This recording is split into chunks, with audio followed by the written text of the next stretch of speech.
coming in and political reactions only escalating by the minute. Because now the Indian Union Muslim League has also reacted.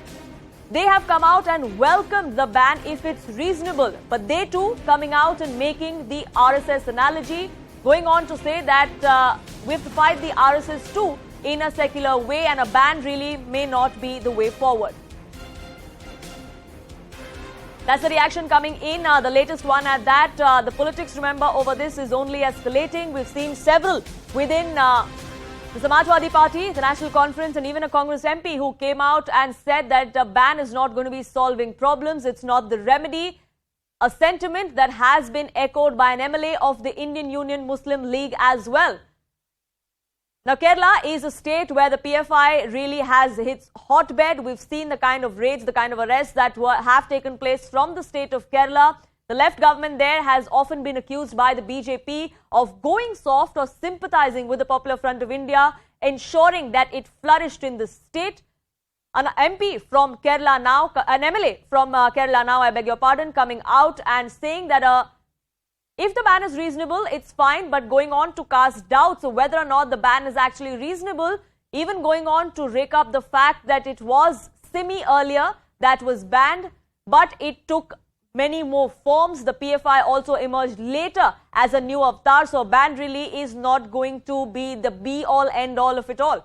Pradeep Pillai, my colleague, now joins us for more on this. And Pradeep, we've seen the kind of reactions come to the fore politically. Another MLA from Kerala there going on to say that a ban really can't be the solution because perhaps in a new avatar the PFI will re-emerge. Absolutely. This has been the stated stance of both the Congress leaders as well as the CPM top leaders, saying that a ban is not the solution, and also trying to equate the Popular Front of India with the RSS. And many Congress leaders, as we broke earlier in the day, Kodikkunnu Suresh MP, also said that the PFI ban alone will not solve the problem. RSS is equally dangerous, and RSS should also be banned if the government's intentions are very clear and transparent. So that is the kind of reaction that we heard. We heard from Ramesh Mitra, former Home Minister, former PCC President. We heard from V.D. Satish, the present opposition leader, took a slightly different stance in the sense he first openly supported the ban. That is one difference that we saw from the Congress rank, where V.D. Satish, the present leader of opposition and Congress leader, he said, yes, he welcomes the ban, but then he said all communal forces should be treated and handled in the same manner. Right. So basically, it is politics at play in Kerala.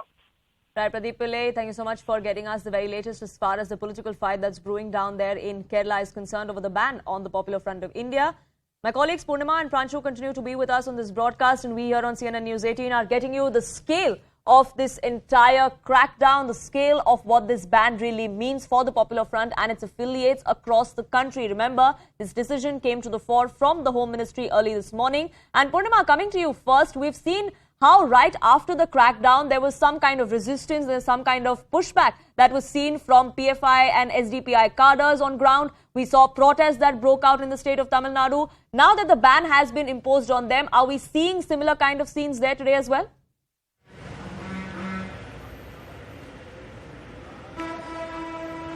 Well, Poonam, this is the headquarters of the PFI office in Chennai. You can see heavy police deployment, barricades to ensure that PFI workers don't enter. Initially, they were planning to hold a press conference, but because it's heavily barricaded, because of the police presence here, they are trying to ensure that no one enters this place except for revenue officers. No one else from the PFI is allowed. Therefore, the press meet stands cancelled, and PFI members here say that they will fight the case legally and not stage protest today. Till yesterday, we've seen protests breaking out on the one side. On the other side, especially in Coimbatore district, we've seen how the BJP office, BJP workers' residence, RSS workers' residence were all under attack in the aftermath of raids. And now, with the banning of PFI, at the moment they say that they will take the case legally and not stage any protests. That's the word that's coming in at this point in time, even as the Tamil Nadu government so far has not issued a statement or taken a stance on the banning of the PFI. Poonam.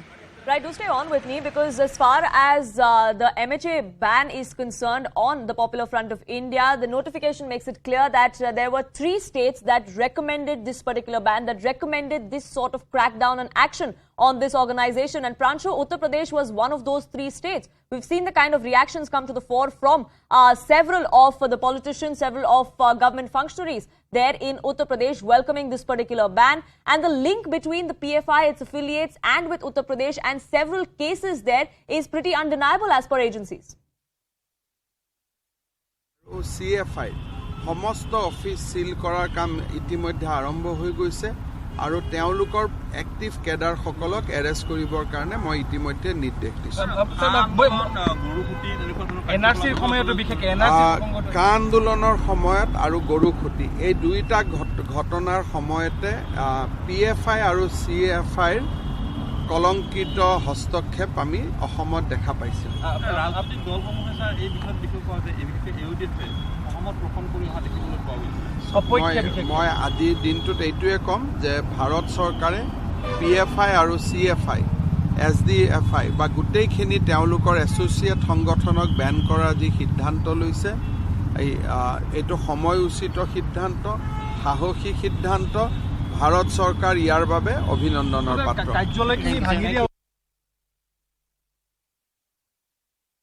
That was Assam Chief Minister Himanta Biswa Sarma there welcoming the ban on the PFI, going on to say that the crackdown was already underway in Assam and that will be only intensify against the cadres in the state there. Pranshu continues to be with us. We're also getting you an on-ground report from several of the states in the country where PFI functionaries were raided last week and this week as well. All my colleagues are getting us the very latest from across the country, and we will be getting you the scale of this entire operation and the implications and ramifications of this ban. But starting with you,